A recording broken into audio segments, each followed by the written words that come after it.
Bismillahirrahmanirrahim. Kita lanjutkan kajian kitab Usfuriyah pada bab yang kedua, yang bab yang ke-11 Al-Hadi Asyara tentang keutamaan sedekah.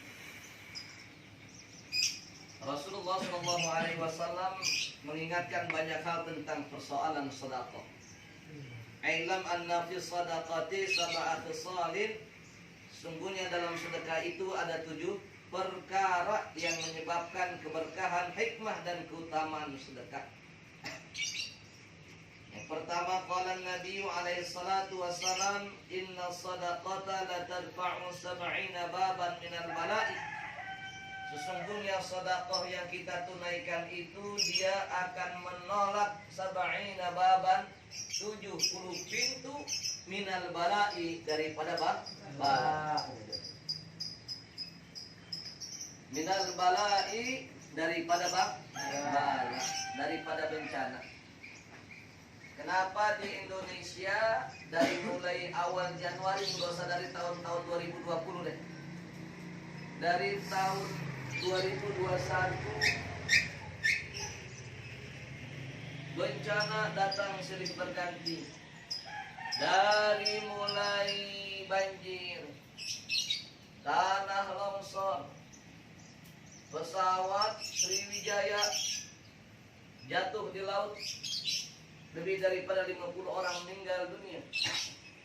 Dalam waktu yang bersamaan, banjir terjadi di Jawa Barat. Tidak lama kemudian, 1-2 hari, terjadi banjir bandang di Kalimantan. Dengan waktu yang sama terjadi tanah longsor, gempa bumi yang ada di Sulawesi. Terus berlanjut disambung dengan erupsinya Gunung Semeru. Sementara Merapi terus bergetar sampai tadi malam kita bisa melihat bagaimana api lahar Merapi sudah mulai turun. Kemarin baru saja terjadi banjir bandang di Gunung Mas, Jawa Barat. Ini kenapa sampai terjadi bencana demi bencana di negeri ini? Sementara banyak orang mulai kehilangan pekerjaan. Pandemi terus terjadi. Ini peringatan dari Allah Subhanahu wa taala agar kita semua mawas diri.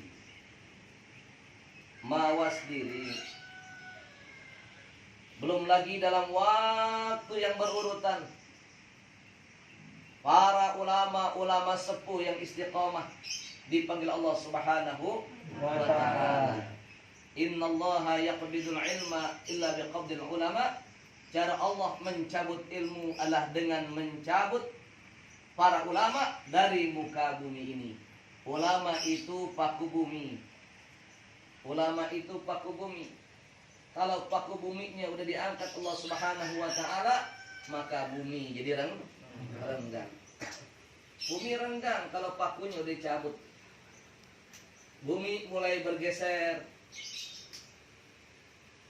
Belahan-belahan bumi sudah mulai mereka.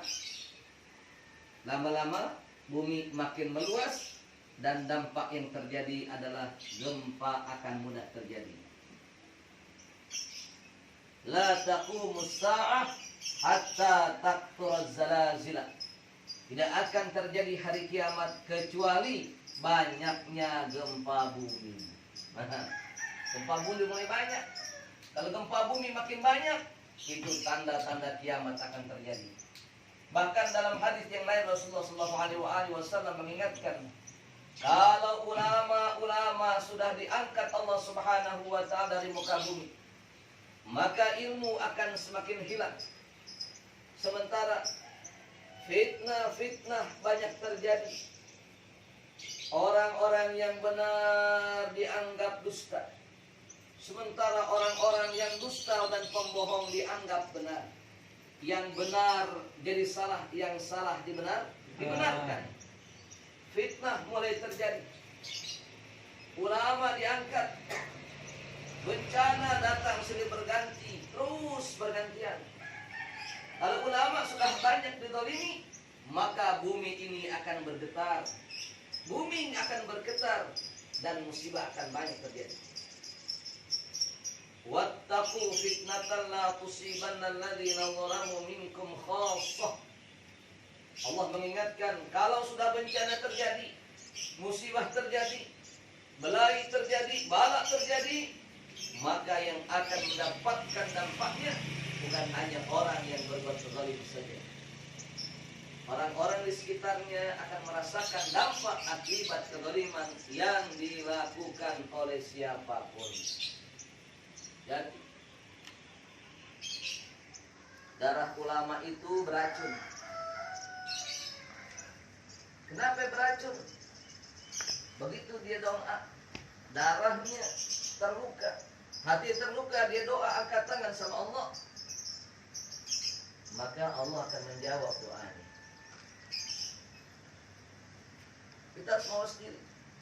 Fitnah terjadi, ulama diangkat Allah Subhanahu wa ta'ala, banyak yang meninggal,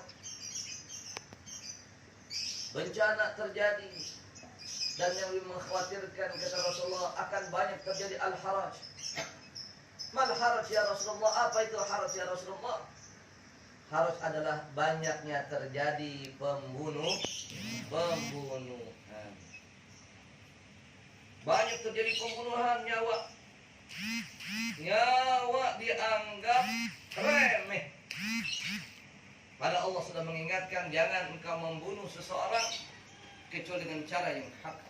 Tidak boleh kita membunuh secara brutal tanpa sebab. Kalau itu sudah terjadi, maka Allah Subhanahu wa ta'ala sedang menunjukkan kemurkaannya kepada manusia. Dan ini min alamatil qiyamah, tanda-tanda hari kiamat. Jadi akhir zaman sudah mulai dekat. Akhir zaman sudah mulai dekat. Kita lihat fakta saja sampai Januari 2021 ini, semua yang disampaikan Rasulullah SAW sudah banyak terjadi. Sudah banyak terjadi. Makanya Rasulullah mengingatkan, mungkin salah satu yang dapat menolak bala as-sadaqah, dengan sedekah. Inna as-sadaqata la tadfa'u 70 baban minal bala. Sesungguhnya sedekah dia mampu dan dapat menolak 70 pintu bencana. 70 pintu bala dengan sedekah. Makanya orang kalau pantas meninggal, permintaannya apa? Laula akhartani ila ajalin qarib fa asaddaqa wa aqum minas salihin. Ya Allah, kalau saja engkau berikan aku waktu sebentar, tunda ajalku, fa asaddaqa wa aqum minas salihin, maka saya akan sedekah dan saya akan menjadi hamba-hamba yang saleh. Sedekah yang diminta cuma dua, pengen sedekah, ya. Makanya Allah mengatur tata cara kelola harta dalam Islam. Harta itu kalau nggak disedekahin nggak ada artinya. Harta itu pengelolaannya ada tiga gini ya. Bisa begini nggak? Bisa ya? Bisa begini juga bisa. Pengelolaan harta ada tiga.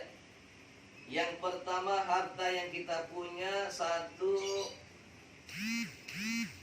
dikonsumsi untuk kebutuhan sehari-hari.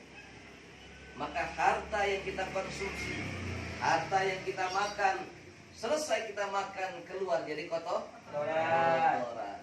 Nggak ada yang mengambil, ngelihat juga males. Yang pertama, seberapapun nikmatnya enaknya kita makan, maka harta itu hanya jadi kotoran, nggak ada manfaat apa-apa.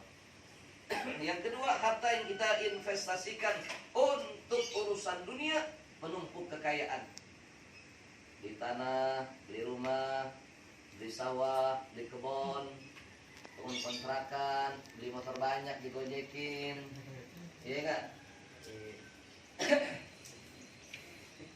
Maka begitu kita meninggal dunia, harta itu tidak kita bawa mati, kecuali dia hanya akan menjadi harta warisan. Belum lagi ada banyak kejadian peristiwa perebutan harta warisan. Banyak saling fitnah, banyak saling bunuh antar saudara gara-gara harta warisan. Yang ketiga, harta yang kita miliki kelolanya lah harta yang kita zakatkan, maka akan mensucikan. Harta yang kita sedekahkan akan menolak bala. Apalagi harta yang kita wakafkan, dia akan mengalirkan pahala dan investasi tanpa jangka. Saldonya nggak pernah habis, depositonya terus mengalir meskipun manusia sudah meninggal dunia. Itu makanya ada sedekatun jariyatun, sedekah yang terus mengalir. Dalam konteks ini dia adalah wakaf. Karena itu sedekah dia dapat menolak bala. Ya, jangan nunggu kaya mau sedekah. Ente nggak sedekah, anda nunggu kaya dulu kalau sedekah. Kalau kaya sedekahnya enak, jangan. Sedekah maka kita bakal kaya. Sedekah menarik rezeki. As-sadaqatu jalbur rizki. Sedekah menarik rezeki. Kalau kita pengen mancing, pengen dapat ikan, sedekah nggak sama ikan? Sedekah apa? Sedekah umpan. Kalau kita taruh pancingannya doang, dapat nggak ikan? Sampai botak sariawan nggak bakal dapat. Maka kita sedekah sama ikan, meskipun dengan cacing, meskipun dengan pelet, itu sedekah kita untuk dapat hadiah. Jangan dikira pengen dapat harta nggak ada sedekah. Orang kerja bulanan dapat gaji, betul nggak? Sedekah nggak dia? Sedekah apa? Sedekah ilmu, sedekah tenaga, sedekah waktu, sedekah keahlian, semuanya untuk jalbur rezeki kita mesti sedekah. Maka jangan nunggu kaya mau sedekah, sedekahlah kita akan kaya. Kita niatin dalam hati kita. Dan yang paling penting, as-sadaqatu la tadfa'u sab'ina baban minal bala. Dia akan menolak 70 pintu daripada bala. Sedekah jangan ditunda.